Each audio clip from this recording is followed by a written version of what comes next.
for one, am grateful, Mrs. Bush, that they are finally bringing civilization to this savage land. I could not agree with you more, my dear. My daddy settled this land, and I know he'll be looking down on us, pleased at how we help the natives. Yes, they've lost their land, but they've gained access to heaven.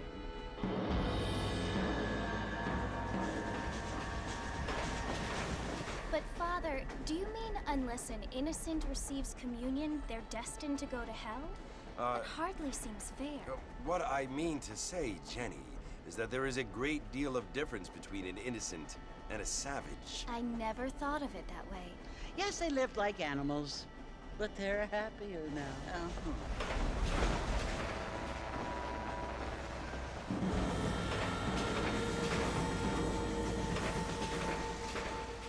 Not only do people now have motor cars, Father, but I heard that pretty soon we will be able to fly. No, only angels can fly, Jenny.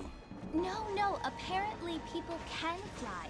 Didn't you hear? Out in Kansas, a man even got a car to fly. I hardly think so, Jenny.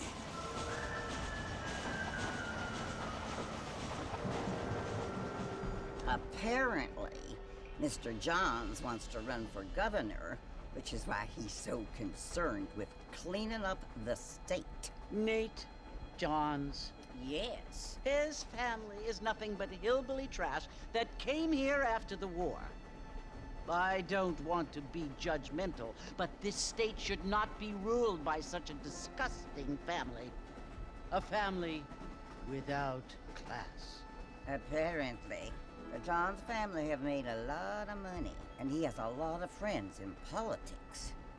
Mrs. Bush, money isn't everything. There are many things that money cannot buy. It seems that money can buy voters, though.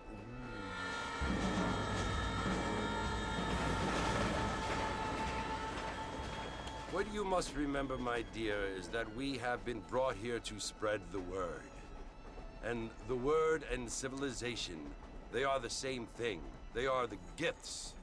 It is the opportunity we have, the chance to live among people who are decent and who do not kill each other, and who let you worship in peace.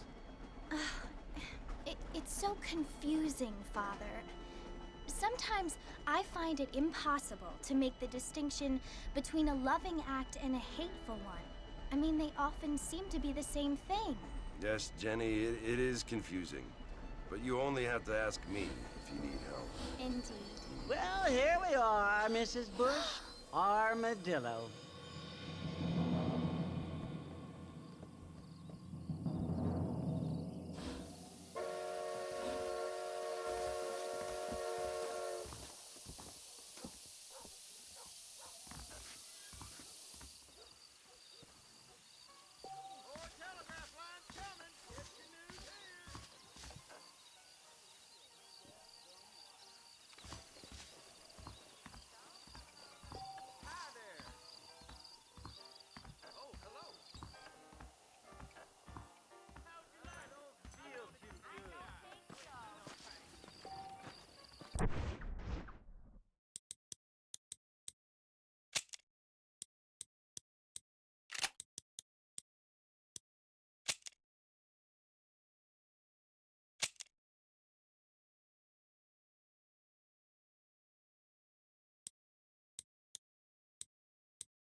do good. We live in times of great change. Most of them are not this. Mr. Marston! Mr. Marston, over here!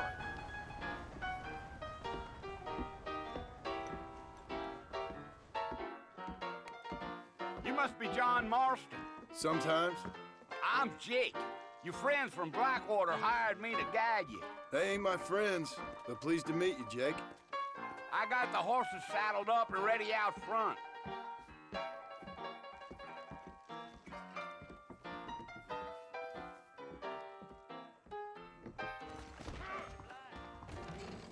Not a lot of business at the Dixie Road lately.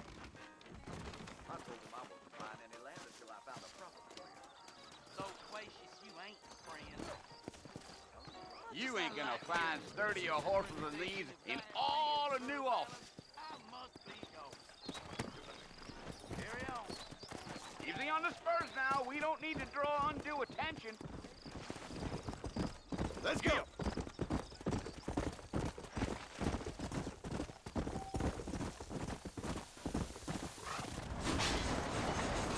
Slow down, Mr. Marston. I'll make it a Fort Mercer quicker like this. Go! So it's Fort Mercer you want to visit? We're never gonna get to the fort if you keep riding off like that. That's right. Ain't taking nobody up to the fort in a long time. Strange place for a decent fella to want to visit, if you don't mind me saying. Who said I was a decent fella? It's been abandoned for years now. Folks say it was built during the Mexican War. What kinds of soldiers around back then? Why'd they leave? Well, I ain't entirely sure. I heard they had to go up north to fight Indians, or maybe they got tired of being soldiers and went looking for gold. You know how things is. So what are you doing up at the fort? I'm looking for an old friend. Well, like I says, you ain't gonna find many folk around those parts these days. Those you do find are about as sociable as an ulcerated back tooth. I mean, I ain't one to judge a man by the company he keeps, but... Well, he ain't been friends for a long time.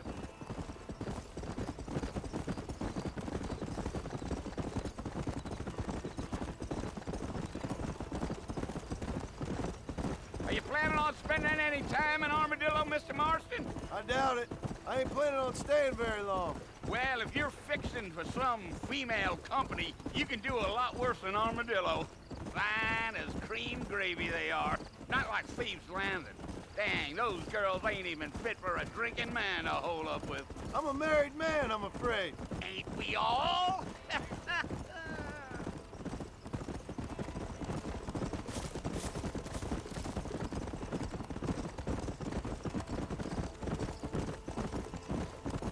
Yeah, so it was the marshal who hired me. Lee Johnson, do you know him? I think I heard his name. Says he got a telegram from some Blackwater big bugs asking for a guide. I guess it's none of my business. That's right.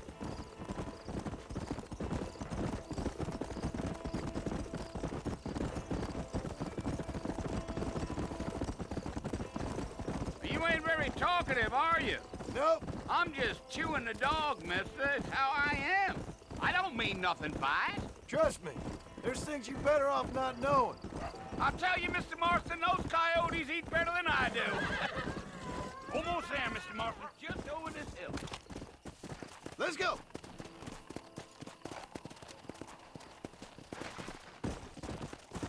Geo.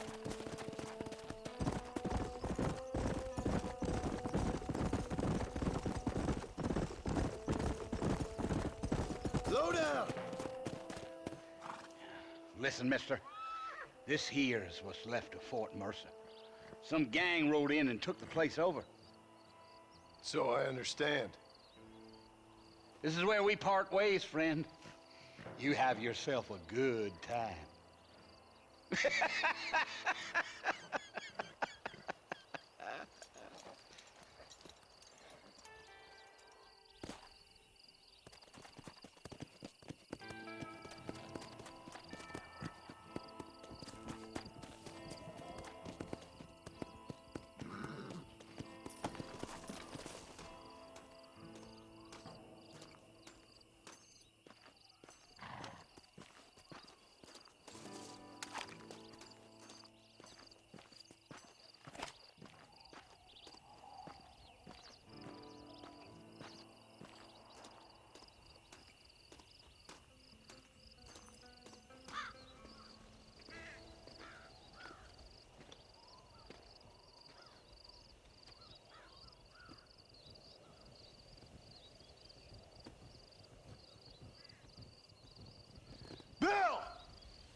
I've come for you!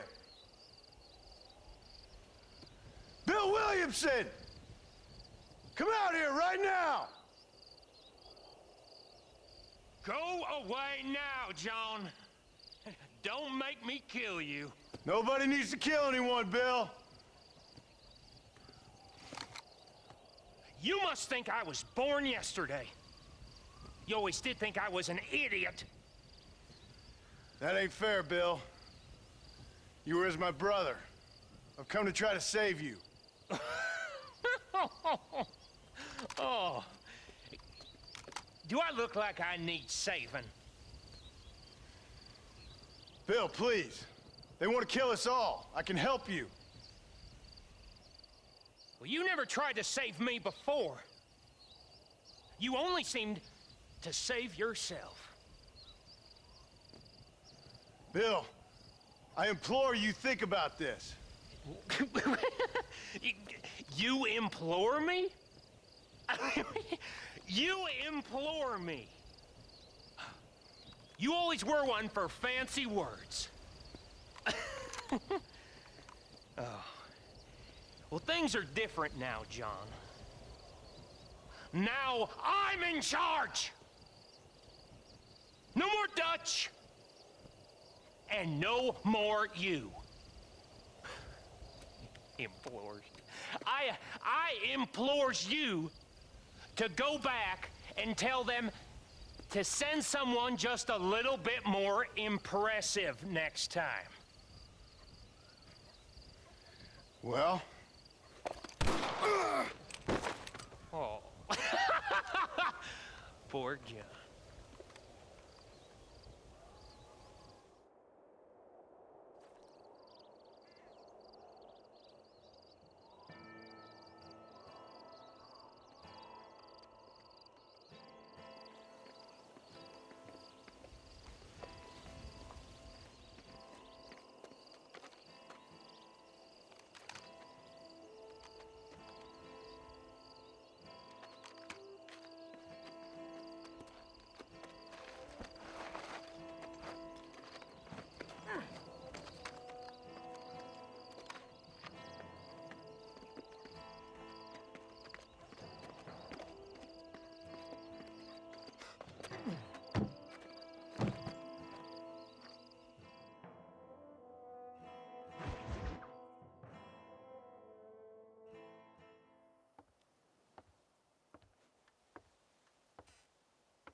Well, you're alive. So it would seem. So, how do you feel? I don't know the polite word for it. I do. Stupid is the word we use around here. What were you doing? I was doing something stupid. Well, you'll be okay. Once you didn't die, the doctor said you'd be fine. He got the bullets out a couple days ago. Good. It cost us $15. I'm sorry, madam. Should have left me there to die. Did you want to die? I mean, was that it? Was that why you went straight out to Fort Mercer and picked a fight with the worst bandit in the county? To die, Mr. Mr. Marston. John Marston. Bonnie McFarland. Miss Bonnie McFarland. Well, you may be right, Miss McFarland. I don't know. Huh. So what were you doing? Was trying to give Mr. Williamson a chance. For old time's sake. You know Bill Williamson? Knew him. Long time ago. Well, what was he like? Dumb. Just like you. Thank you, miss. You see my hat? I have. And, what will you do now? Now I'm gonna take my time and go after him the less kind way. Well, that sounds very fun, Mr. Marston. Quite heroic, just like in those penny dreadfuls my brother used to read. Meanwhile, if you'll excuse me, I've got a ranch to run. Of course, if you're feeling better, why not take a ride with me later? Help me patrol the perimeter. You can earn back some of that money we wasted on doctor's bills. Of course. And thank you for saving my life, I mean. Next time, Mr. Marston, I strongly recommend you don't try to lose it quite so earnestly. I'll bear that in mind.